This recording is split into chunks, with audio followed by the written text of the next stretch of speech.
அப்படி என்ன பிரச்சனையாக இருக்கும் அப்படிங்கிற கேள்வியோடு தான் போன வீடியோவே பேசியிருந்தேன். அதனால தான் ஒரு பெரிய எக்ஸைட்மெண்ட் இல்லை. இருந்தாலும் நம்ம லக்ஷ்மி பிரியாவோட ஸ்டோரி பற்றியே இந்த வீடியோவில் பேசலாம். ஹலோ வியூவர்ஸ், நாங்களோட லக்ஷ்மி, நீங்கள் பார்த்துருக்கிறது 0 லக்ஷ்மி.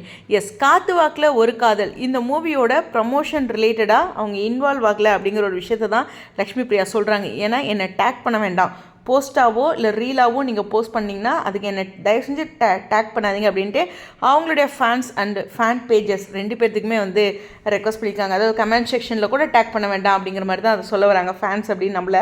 ஓகே, இந்த இடத்துல ஏன் இப்படி சொல்கிறாங்க அப்படிங்கும்போது, ஒரு மூவி நடந்துகிட்ருக்கு அப்படின்னா அதுக்கான ப்ரமோஷன் அப்படிங்கிறது கண்டிப்பாக பண்ணியிருப்போம். ஸோ ஆனால் இந்த மூவியில் நம்ம ப்ரமோஷன் பண்ண வேண்டாம் அப்படின்னு நினைக்கிறதுக்கு சில காரணங்கள் இருக்கும். ஃபார் எக்ஸாம்பிள், சேலரி சரியாக கொடுத்துக்காம சொன்ன கதைக்கு மாறி எடுத்துருக்கிறது அப்படின்னு எக்கச்சக்கமான விஷயங்கள் இருக்குது. ஒரு மூவிக்குமே அந்த ப்ரமோஷனில் ஏன் நம்ம கலந்துக்கலன்ட்டு இல்லை. இந்த ப்ரமோஷனை அவங்க எப்படி பண்ணிகிட்ருக்காங்கன்னா, அந்த ட்ரெய்லர் வெளியிட்டாங்களே அதில் ஒரே ஒரு ஹேஷ்டேக் தான் யூஸ் பண்ணியிருக்காங்க. லக்ஷ்மி பிரியா மட்டும்தான், ஹீரோவோட பேரை கூட ஹேஷ்டேக்கில் யூஸ் பண்ணல.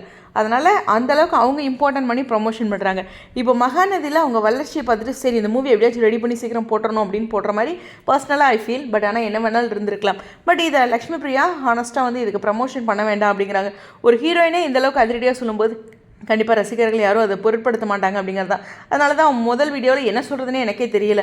ஏன்னா வாழ்த்துக்கள் சொல்லலாம் அப்படின்னு இருக்கும்போது அவங்களே அதில் பெரிய டிசப்பாயின்மெண்ட்டோடு இருக்காங்களே, யாருக்கு சொல்ல போகிறோம் அப்படிங்கிற மாதிரியான ஒரு கேள்வி இருந்தது. எனிவேஸ், இதுவும் கடந்து போகும். லக்ஷ்மி பிரியாவுக்கு என்ன இதில் வருத்தங்கள் இருக்கோ அது அவங்களுக்கு அடுத்தடுத்த மூவிஸில் சக்ஸஸ்ஃபுல்லாக அமையட்டும் அப்படிங்கிற ஒரு விஷயோட இந்த வீடியோ விடைபெறேன். ஸ்டேடியம்.